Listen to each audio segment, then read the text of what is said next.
Janet Finch-Saunders. Thank you, Deputy Presiding Officer. Cabinet Secretary, this year we celebrate the 100th anniversary of the suffragette movement's success in obtaining true equality for women by means of securing the vote. We also celebrate, we should be able to celebrate 48 years of the Equal Pay Act. Yet here in Wales, it is paid lip service only. We still see disgraceful equal pay gaps present within Welsh public services, not only at the heart of Welsh Government, but also in local government. Now, I have been chasing this issue for quite some time now, since I became aware of it.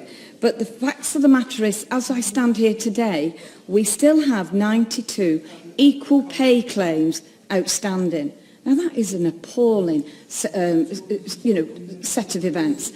I have to say it was up in the hundreds when I first started raising this in the Senedd here, and some authorities have been, made aware that this is not acceptable. But I have to tell you that Ynys Môn and Swansea are among the highest. These women deserve this money. It is their money. And at the moment, the back and forwards that is happening between lawyers holding out on these women who've already earned this money, and the money should be theirs. Now, I also note that the Welsh Government Strategic Equality Plan back in 2012 committed the Welsh Government to work with partners to identify and address the causes of the gender, ethnicity and disability pay and employment differences. Cabinet Secretary, with respect to our local authorities and their leaders, what efforts are you taking to stamp out this really bad practice of inequality and ensure that these women get their just deserts and the pay that they are due?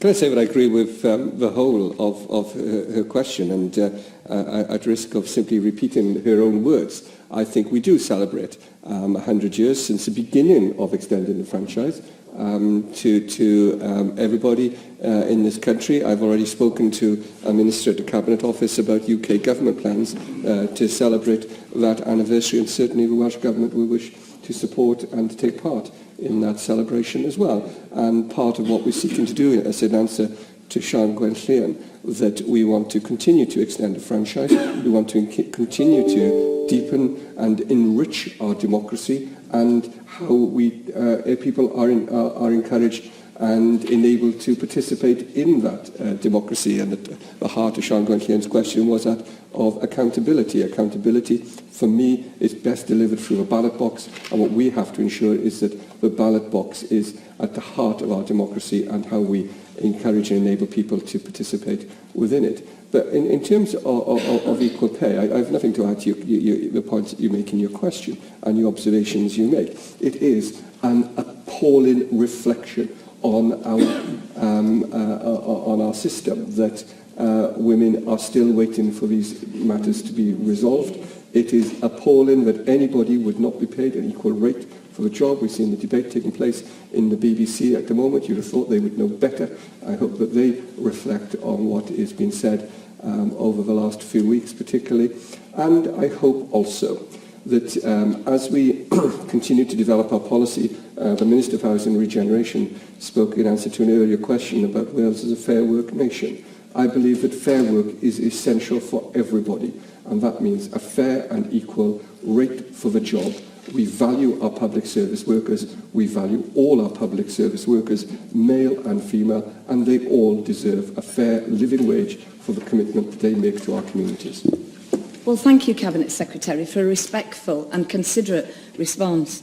Now, another issue I've had to raise, sadly, is about the secrecy that takes place within some local authority in terms of the democratic proceedings and how the press and public are restricted from those. Now, I'm really proud to be an Assembly member and part of this institution when transparency, and allowing the public to view our proceedings, they can go on Senedd TV and see them. But the facts of the matter is that we are still seeing, and you'll see the release that we've put out today, we've taken the figures now of the times that the members of the public and the press are excluded during very, important decision-making within local authorities.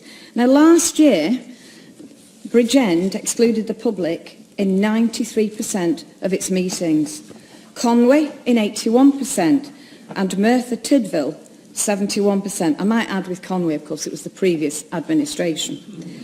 Now, decisions made at a local level have such a direct impact on the lives, jobs, homes and locality of our residents, and such secrecy and lack of participation, engagement and enablement is a real concern.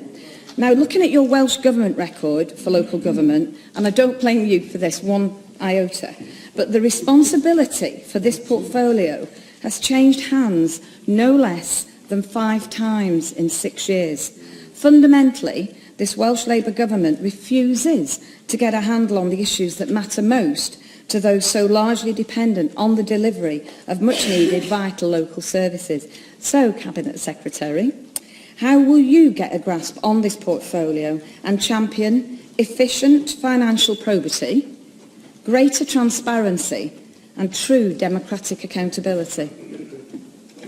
I'm interested, Deputy Presiding Officer, in the point she makes about public being excluded from meetings. Members may be interested to know that I took the opportunity to attend full council in Blaenau Gwent last Thursday morning when I was in my constituency, and I was asked to leave a meeting at one point whilst they debated and discussed issues from which the public were excluded. Now, I take it in good faith and in trust that they are doing so for the right reasons and to debate and discuss issues that should rightly be conducted in private. And it is, I think, incumbent upon all of us who exercise public responsibilities to do so in a way which is transparent and open to encourage and enhance and root of democracy that which we all care about.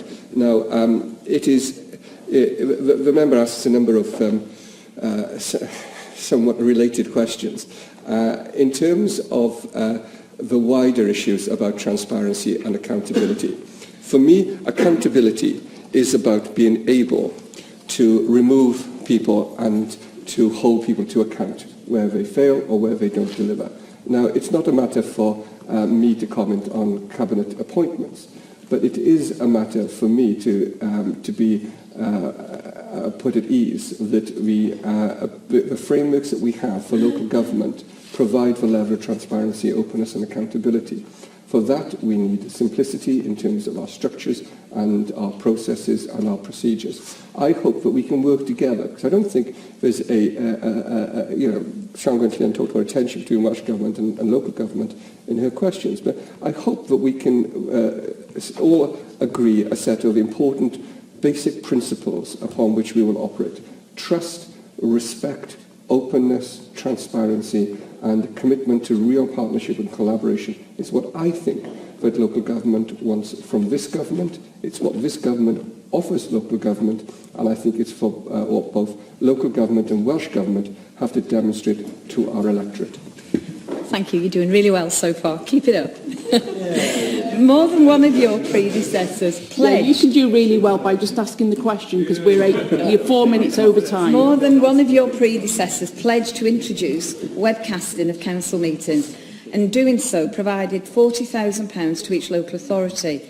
I've received representations from residents in Conway, across North Wales, and beyond as far as the Vale of Glamorgan and Rhondda Cynon Taf, who are concerned that they are unable to access the democratic decision-making processes as council and cabinet meetings are not available via the webcasting systems that your government has actually provided the funding for. Going forward with the proposed local government bill, Wales Bill, can you confirm for us today that I do know that Mark Drakeford AM, your immediate predecessor, did pledge to make webcasting a mandatory requirement? Will you stick to that in any future local government reform? I certainly will. I'm looking across at the Cabinet Secretary, hoping that he's going to indicate in some ways that he did make that commitment. He is. And on the basis of that, I reiterate that commitment from the point of view of the government today.